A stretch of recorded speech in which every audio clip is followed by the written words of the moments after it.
Selamat pagi anak-anakku sekalian. Kita lanjut dengan materi kita pada hari ini. Kita sudah melakukan absen melalui WA tadi. Ya, kita lanjut dari video yang sudah ditonton atau video sebelum ini.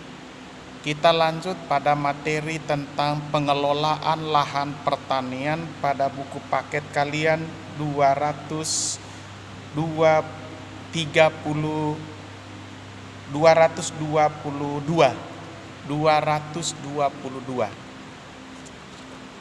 Pengelolaan lahan pertanian dapat dilakukan dengan dua cara, yaitu ekstensifikasi dan intensifikasi.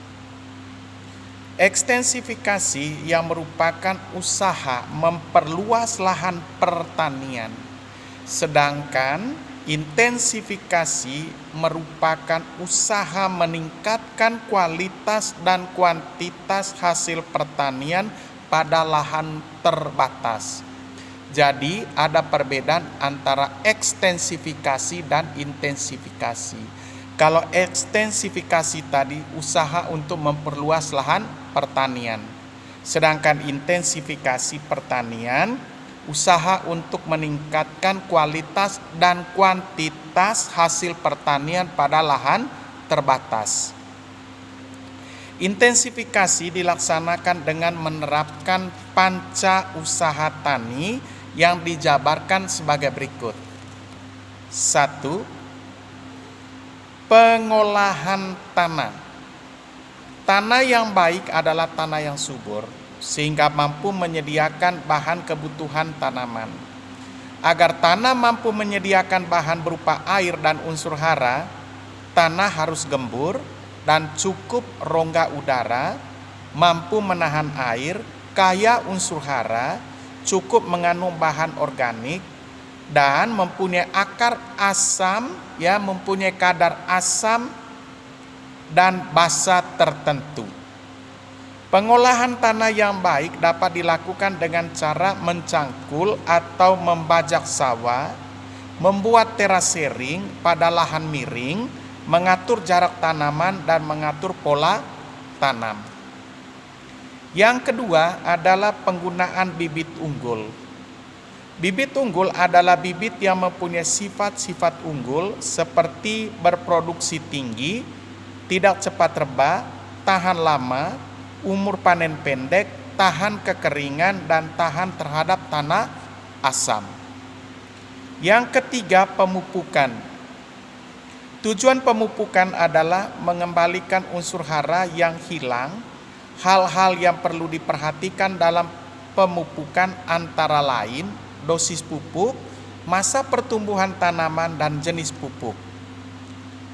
Yang berikut, pengairan yang baik atau irigasi. Peningkatan produksi pangan juga dipengaruhi oleh pengairan atau irigasi yang baik. Pada lahan tak ada hujan, pengairan bergantung pada hujan. Untuk mengatasi masalah keterbatasan air, dibuatlah waduk atau bendungan untuk menampung air. Dengan demikian, pada musim kemarau, sawah tetap mendapat pasokan air sehingga hasil panen dapat meningkat. Yang berikut, pemberantasan hama, gulma, dan penyakit tanaman. Pemberantasan hama, gulma, dan penyakit tanaman dapat dilakukan dengan beberapa cara, yaitu secara biologis, menggunakan predator atau pemangsa hama tersebut, secara kimiawi dengan menggunakan bahan kimia atau pestisida, secara ekologis dengan mengadakan rotasi tanaman, dan secara fisika dengan radiasi untuk memandulkan hewan jantan. Jadi anak-anakku, itulah pengolahan lahan pertanian tadi dengan cara ekstensifikasi dengan intensifikasi. Ekstensifikasi tadi dengan cara memperluas lahan pertanian, sedangkan intensifikasi tadi usaha untuk meningkatkan kualitas dan kuantitas hasil pertanian pada lahan terbatas. Namun di sini intensifikasi dilaksanakan dengan 5 cara atau yang disebut dengan panca usaha tani. Yang pertama tadi adalah pengolahan tanah, yang kedua penggunaan bibit unggul, yang ketiga pemupukan, yang keempat pengairan yang baik atau irigasi, dan yang kelima pemberantasan hama, gulma, dan penyakit tanaman.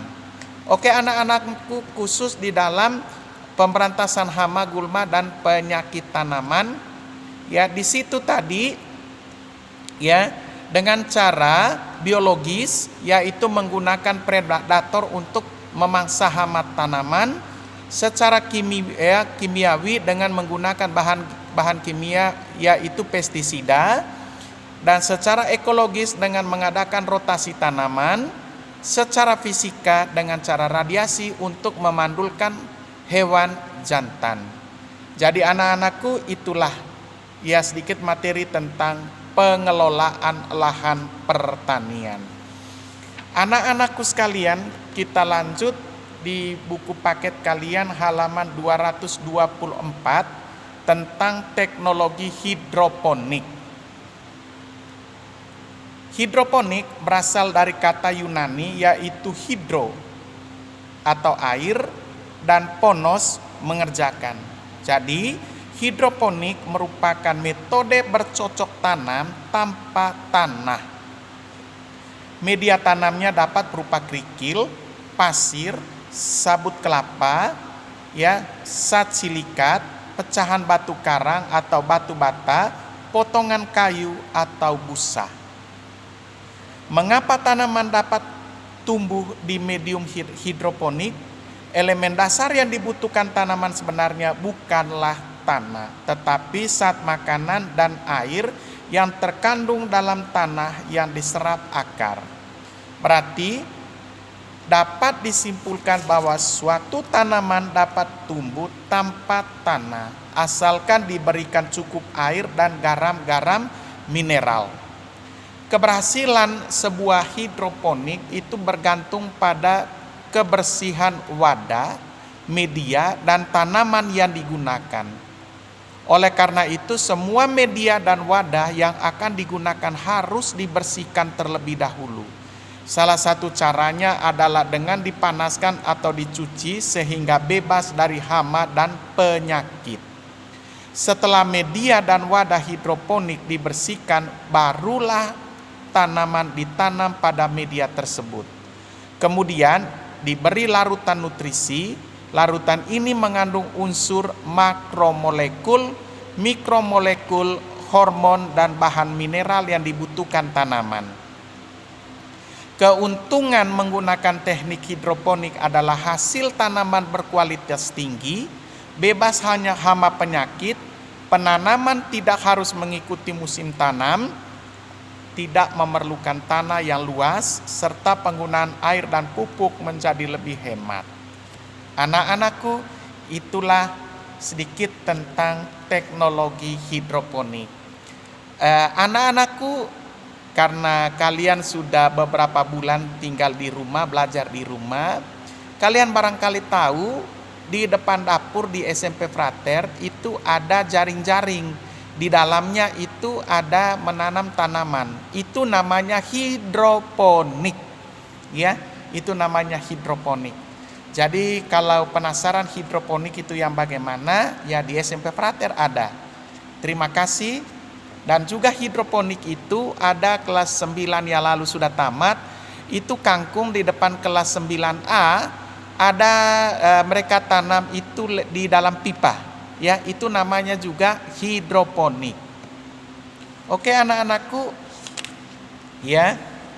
kalau mau coba menanam dengan cara hidroponik, silakan. Silakan di SMP Frater contohnya. Dengan menggunakan pipa pralon. Oke, terima kasih banyak. Nah, sekarang kita masuk bagian yang ketujuh adalah rekayasa genetika. Rekayasa genetika merupakan suatu usaha memanipulasi sifat genetik makhluk hidup untuk menghasilkan makhluk hidup yang memiliki sifat yang diinginkan. Rekayasa genetika dapat dilakukan dengan menambah atau mengurangi atau menggabungkan dua materi genetik atau DNA yang berasal dari dua organisme berbeda. Hasil penggabungan dua materi genetik yang berasal dari dua organisme yang berbeda disebut DNA rekombinan. Organisme hasil dari rekayasa genetik disebut organisme transgenik. Di bidang pertanian telah banyak dilakukan rekayasa genetik untuk menghasilkan tanaman unggul yang dapat meningkatkan produktivitas dan ketahanan pangan, di antaranya sebagai berikut. 1. Tanaman tomat yang tahan busuk. Buah tomat yang dihasilkan lebih tahan lama sehingga mengurangi kerugian petani akibat pembusukan hasil panen tomat. Yang kedua, tanaman jagung, kapas, dan kedelai yang tahan terhadap insektisida, yaitu jagung BT, kapas BT, dan kedelai BT. Pada tanaman-tanaman tersebut disisipkan gen CRI dari bakteri Bacillus thuringiensis atau bakteri tanah yang dapat menghasilkan kristalin protein yang bersifat racun bagi serangga tertentu, terutama ulat bulu dan hama penggerek. Jadi tanaman yang telah disisip gen BT akan menghasilkan racun bagi serangga. Jika ada hama yang menggerogoti tanaman tersebut akan mati. Berikut tanaman kapas yang resisten terhadap herbisida atau pestisida pembasmi gulma.